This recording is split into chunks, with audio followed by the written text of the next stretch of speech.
Bismillahirrahmanirrahim. Assalamualaikum warahmatullahi wabarakatuh. Alhamdulillahi wa kafa, wassalatu wassalamu ala al-habibil mustafa wa ala alihi wa ashabihi ahli taqwa wal wafa.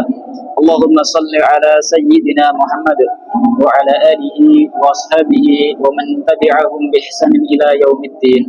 Amma ba'd. Rabbi shrah li sadri wa yassir li amri wahlul 'uqdatam min lisani yafqahu qawli. Bismillah. Pada pertemuan kali ini kita akan membahas mengenai topik yang sangat penting sebagaimana yang dijelaskan kemarin mengenai ilmul hal, yaitu ilmu yang wajib kita pelajari ketika kita akan melaksanakan ibadah, suatu ibadah. Besok akan dilaksanakan ibadah sholat Idul Fitri, maka kita wajib mengetahui mengenai ilmu tentang sholat Idul Fitri. Sebagai kitab rujukan akan dipakai kitab takrib selayaknya biasanya yang kita pakai. Oke, bismillahirrahmanirrahim, kita mulai. Bismillahirrahmanirrahim. Qala al-musannif rahimahullah wa nafa'ana bihi wa bi'ulumihi fid dharain amin. Faslun sholatul aidaini. Faslun atau fasal mengenai dua sholat Aid, yaitu sholat Idul Fitri dan sholat Idul Adha. Wa sholatul aidaini sunnatun muakkadatun wa hiya rak'atani yukabbiru fil ula sab'an siwa takbiratul ihram wa fi thaniyati khamsan siwa takbiratul qiyam wa yakhutubu ba'dahuma khutbataini wa yukabbiru fil ula tis'an wa fi thaniyati sab'an.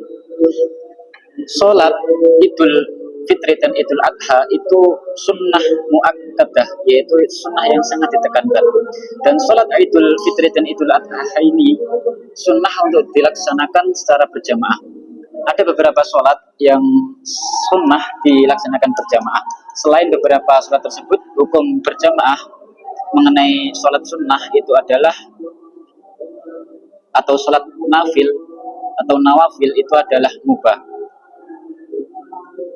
Oke, sholat sunnah yang sangat ditekankan untuk berjamaah: satu, sholat Idul Fitri; yang kedua, sholat Idul Adha; yang ketiga, sholat istisqa; kemudian yang keempat, sholat tarawih; yang kelima adalah sholat khusuf; yang keenam adalah sholat khusuf.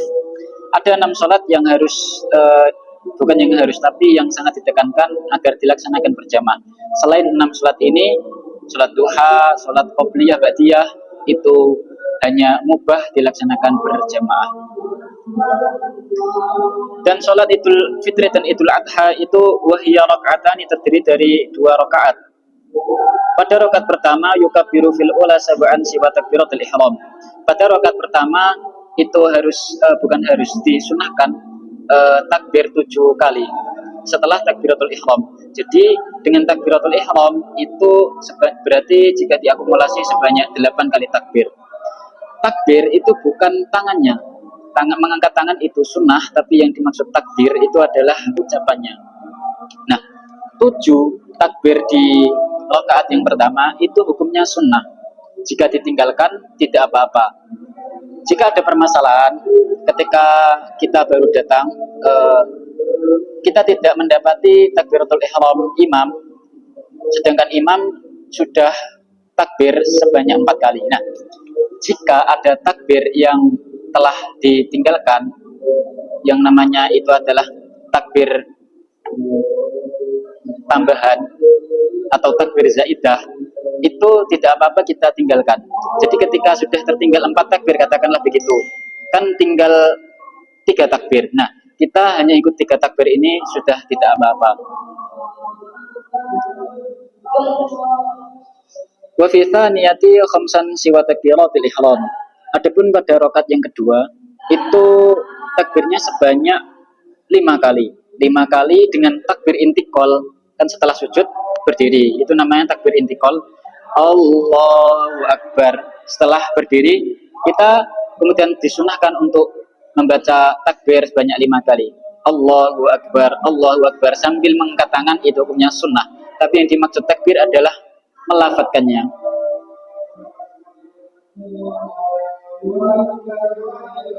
Kemudian wa yakhtubu ba'dahuma khutbataini. Dan berkhutbah setelah melaksanakan sholat itu sebanyak 2 kali khutbah sebagaimana sholat Jumat. Wa yukabbiru fil ula tis'an, takbir di khutbah yang pertama itu sebanyak 9 kali, wa fitaniyati sab'an, dan hendaklah takbir di khutbah yang kedua itu sebanyak 7 kali. Hitungan 9, 7 itu adalah sebagai untuk menyamai takbir ketika sholat. Jadi ketika sholat Idul Fitri di rakaat pertama itu kan ada 7 takbir. 7 takbir plus takbiratul ihram jadi 8. Plus satu lagi yaitu ketika takbir akan rukuk. Nah, jadi 9 kali hitungannya adalah 7 ditambah 1 ditambah 1. Kemudian kenapa di khutbah yang kedua itu ada 7 takbir? 7 itu hitungannya dari 5 takbir zaidah. Kemudian 1 itu adalah takbir intikal. Ya. 1 adalah takbir intikal. Oke. Yang satu lagi saya lupa tambahnya dari mana. Mungkin nanti bisa saya tambahkan di kolom komentar. Kemudian setelah itu mengenai permasalahan dalam takbir. Yang diucapkan setelah takbir itu apa? Apakah hanya takbir Allahu Akbar, Allahu Akbar, Allahu Akbar? Bukan begitu. Di syarah itu dijelaskan yang diucapkan wa yusannu ayyakula, ya ini ba'da takbirat, ba'da takbirah, ba'da kulli takbiratin subhanallah alhamdulillah wa la ilaha illallah Allahu Akbar sirran. Jadi ketika setelah takbiratul ihram Allahu Akbar, takbiratul ihram, bukan takbir zaidah. Takbir zaidah itu tambahan setelah takbiratul ihram. Di rakaat pertama sebanyak 7, di rakaat kedua sebanyak 5. Nah, ketika setelah takbiratul ihram Allahu Akbar kemudian membaca doa iftitah. Katsira walhamdulillahi katsira wa subhana ila akhirih. Kemudian takbir zaidah Allahu Akbar.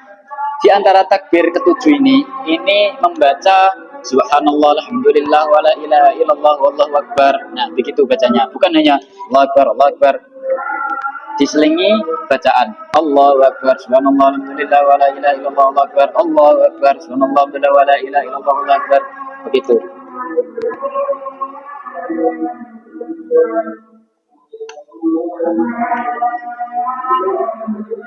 Kemudian setelah itu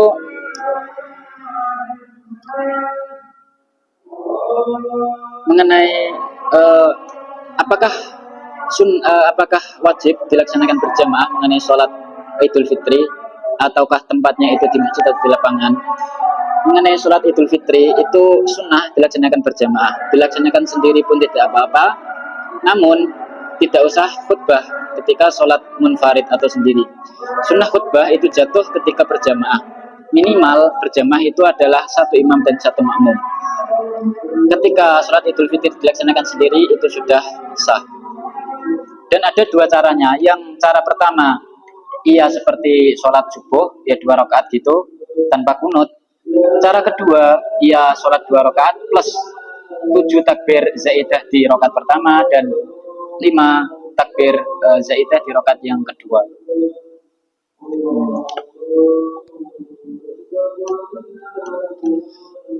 Ya, terkait kenapa khutbah itu 7 kali takbir di khutbah yang kedua, karena 1 tambah takbir intikal, kemudian tambah 5 takbir zaidah kan 6, tambah takbir akan rukuk itu 7.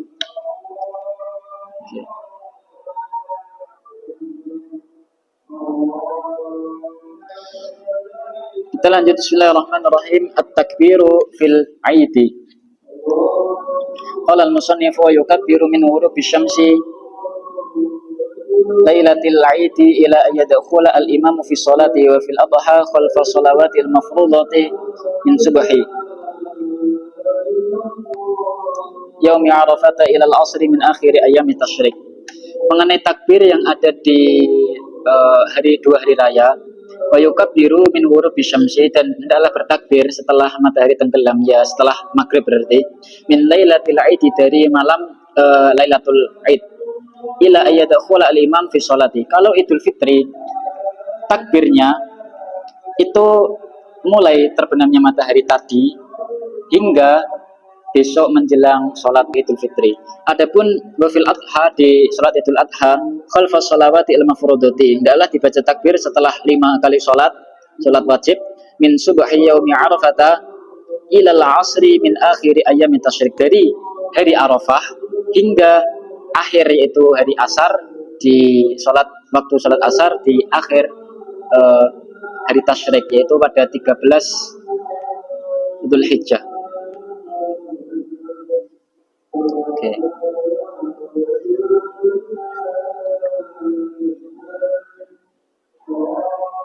Kemudian mengenai tambahan-tambahan terkait sholat Idul Fitri yang mungkin banyak terjadi permasalahan di masyarakat. Sholat Idul Fitri itu sunnah pada semua golongan, mulai laki-laki, perempuan, mukim, orang yang mukim, orang yang safir, orang yang dewasa atau anak kecil. Permasalahan mengenai apakah boleh orang haid itu datang ke masjid untuk merayakan Idul Fitri. Walaupun orang haid itu disunahkan untuk dia gabung di lapangan atau yang penting tidak berdiam diri di masjid atau di halaman masjid, itu sudah tidak apa-apa. Kenapa demikian? Karena untuk memeriahkan hari Idul Fitri. Jadi orang yang haid itu juga ditekankan untuk hadir di masjid. Bagaimana apa yang paling afdol mengenai tempatnya, apakah lebih baik di masjid atau di lapangan? Karena di justru banyak desa itu melakukan sholat id di lapangan. Kalau kita berbicara tempat yang mulia, pasti lebih baik di masjid. Tapi tergantung, yaitu fleksibel. Jika jemaahnya muat di masjid, lebih baik di masjid. Tapi jika tidak muat di masjid, akan muntoyak, sempit-sempitan, maka lapangan lebih baik.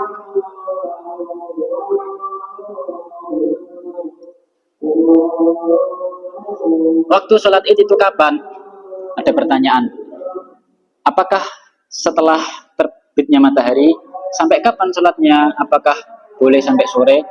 Sholat id itu waktunya setelah terbitnya matahari hingga sebelum tergelincirnya matahari di waktu zuhur. Jadi antara terbitnya matahari sampai waktu zuhur ini boleh sholat id. Misalkan ada seseorang yang dia itu safar, kemudian nyampe di lokasi pada waktu jam 10 siang. Jam 10 dia boleh melakukan sholat id dengan sendiri atau berjamaah, itu sudah sah.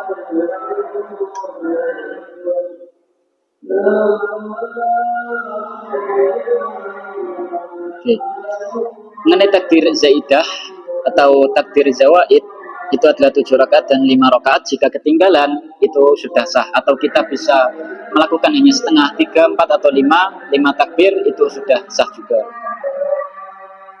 Dan jika ketinggalan tidak usah ditambahi lagi. Misalkan kita ketinggalan 3 takbir, nah kan tinggal 4 takbir, kita mendapatkan 4 takbir ini sudah tidak apa-apa, tidak usah ditambahi lagi 3 takbir. Kalau ucapannya tidak apa-apa, tapi kalau gerakannya itu yang yadur, akan membahayakan sholat.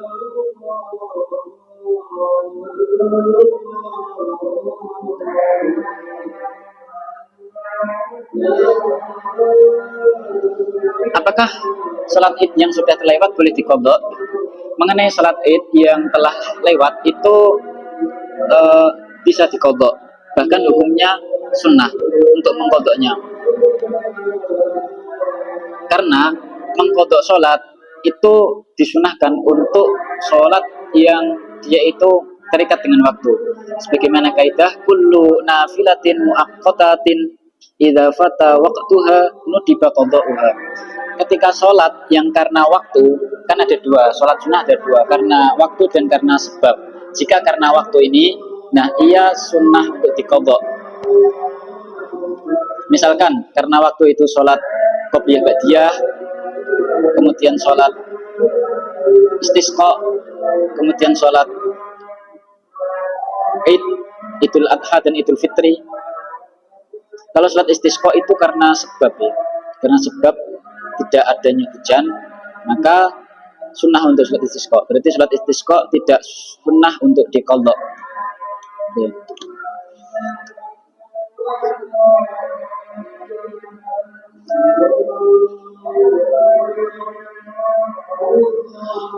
Setelah itu mengenai imam, jika permasalahannya imam itu lupa untuk membaca takbir zawaid.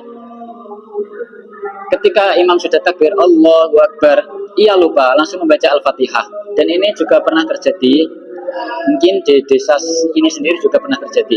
Ketika ada imam lupa tidak takbir zawaid, dia langsung baca Al-Fatihah, maka tidak apa-apa. Misalkan Allahu Akbar, Bismillahirrahmanirrahim, tidak mengulangi untuk takbir zawaid, itu tidak apa-apa. Tapi kalau diingatkan, itu ada di syarah takrib dijelaskan bahwa jika memang Al-Fatihah kemudian kembali untuk takbir zawaid, takbir yang 7 itu juga tidak apa-apa.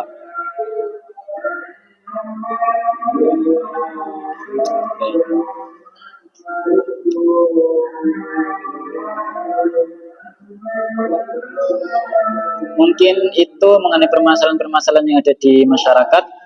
Kemudian mengenai sholat jamaah ketika sholat Idul Fitri. Nah, ketika ada masjid yang memang muat, yang dimaksud masjid adalah tanah yang diwakafkan untuk masjid. Misalkan masjid memiliki halaman. Jika halaman ini masih milik masjid, maka disebut masjid juga, diikutkan lokasi masjid. Nah, jika ada seseorang yang sholat di masjid dan di halaman, itu sudah sah. Kemudian problemnya, jika ada seseorang yang sholat di jalan-jalan, kemudian masjidnya itu memiliki pagar. Nah, jika ada seseorang yang sholat di jalan, kemudian antara dia dan imam itu tidak ada penghalang dan softnya nyambung, maka itu sah. Tapi kalau antara dia dan imam, misalkan pagarnya ditutup, yang disebut mughlaq, dikunci, nah, ataupun tidak dikunci, maka itu dapat tidak sah sholat Idul Fitri kita. Tapi jika ada orang yang sholat di masjid maupun di halaman masjid, walaupun dia dikunci pagernya, tapi harus di halaman, itu sudah sah karena dia masuk masjid. Begitupun ketika sholat di lantai 2.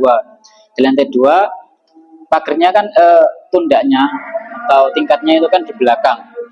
Nah, biasanya jika sudah penuh di atas itu dikunci. Nah, jika posisinya di daerah masjid atau di dalam masjid, maka itu tidak apa-apa. Tapi kalau di luar masjid, misalkan di jalan, di rumah-rumah, nah, jika antara dia dan imam ada penghalangnya, pagernya dikunci, maka sholatnya tidak sah. Dan ketika dia tidak ada soft atau softnya terputus, itu juga sholatnya dapat berbahaya.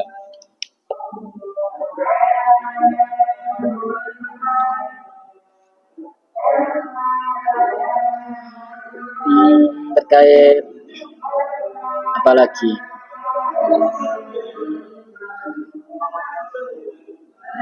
Oke, mungkin itu saja mengenai pembahasan sholat Idul Fitri.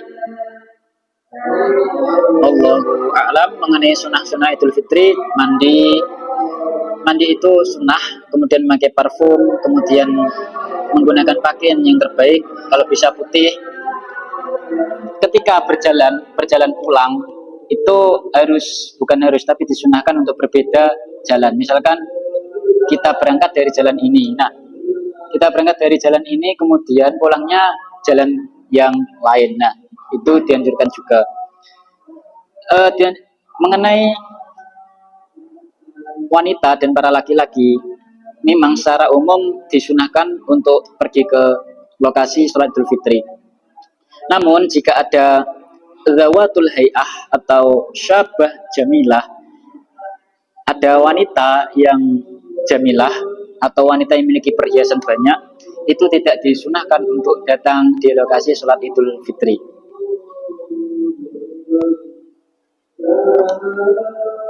Jika dia takut fitnah, tapi jika tidak takut fitnah itu tidak apa-apa.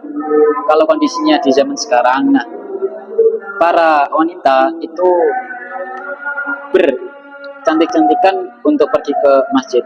Jika ditakutkan ada fitnah begitu, maka tidak disunahkan untuk pergi ke masjid.